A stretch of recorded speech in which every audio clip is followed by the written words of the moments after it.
Hello বন্ধুরা, কেমন আছো তোমরা? নিশ্চয়ই ভালো আছো, আমিও ভালো আছি। এই যে আজকে আমি আমি আসলে ফ্রিজের মধ্যে কিছু শীতের টমেটো সংরক্ষণ করে রাখি।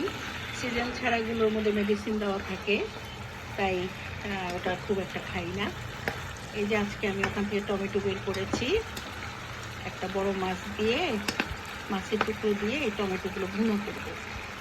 মাছকে টমেটো দিয়ে ভুনা করবো। উল্টো কথা বলেছি, ওই একই কথা। মাছকেও ভুনা করা যায়, আবার টমেটোকেও ভুনা করা যায়, তাই না?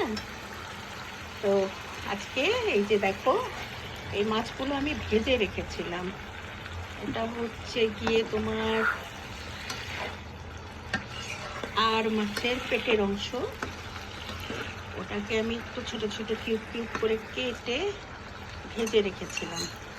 আগেই ভেজে রেখেছি। ভাজাভাজি দেখানোর তো কোনো দরকার নাই, সবাই ভাজতে পারে। আর আমি তো এখানে রান্না শেখাচ্ছি না, আমি ডেইলি যা করি সেটাই আমি এখানে উপস্থাপন করি। তো এই দেখো কত ইয়ামি দেখাচ্ছে। এই মাছটা ভুনা করব, আর সাথে আরো অনেক তরকারি আছে, ডাল ভুনা আছে। আজকে ভুনা ভুনা ভুনা। তারপরে তোমার একটু চিচিঙ্গা দিয়ে, ডিম দিয়ে ভাজি করেছি, করলা ভাজি করেছি, এই মাছ ভুনা করছি। এই তো আমি সবজি একটু বেশি খাই, যার জন্য সবজির পরিমাণটা বেশি থাকে, আইটেমগুলো বেশি থাকে। তো এটা নিশ্চয়ই ইয়ামি হবে, মজা হবে।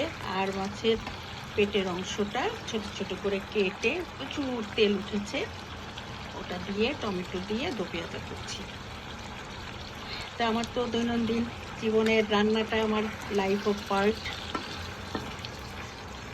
তো এটাকে তো আর ইগনোর করা যায় না, প্রতিদিনই রান্না করতে হয়, প্রতিদিনই খেতে হয়।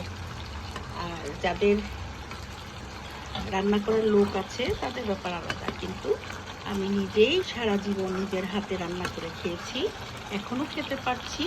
জানি না কদিন পারবো, কারণ বয়স হয়ে গেলে তো মানুষের আস্তে আস্তে এনার্জি লেভেল কমতেই থাকে। আমিও ব্যতিক্রম কিছু না, আমারও কমবে। যতদিন পারি ততদিন করে খাচ্ছি। একটু পানি দিলাম এই কারণে যে মশলাগুলো যেন মাছের ভেতরে আর এই টমেটোর ভেতরে সুন্দরভাবে ঢুকে একটা ইয়ামি ইয়ামি স্বাদে পরিণত হয়। হ্যাঁ, দেখো কি সুন্দর কালার হয়েছে। তোমরাও রান্না করো, তোমরাও খাও, আমিও রান্না করি, আমি খাই। কিন্তু এক একজনের রান্নার টেকনিক এক এক রকম থাকে। তো ইউটিউবের বদৌলতে এগুলো আমরা দেখতে পাচ্ছি, এটা আমাদের সৌভাগ্য। ইউটিউবকে অনেক ধন্যবাদ, সাথে যারা দেখছো তাদেরকেও ধন্যবাদ।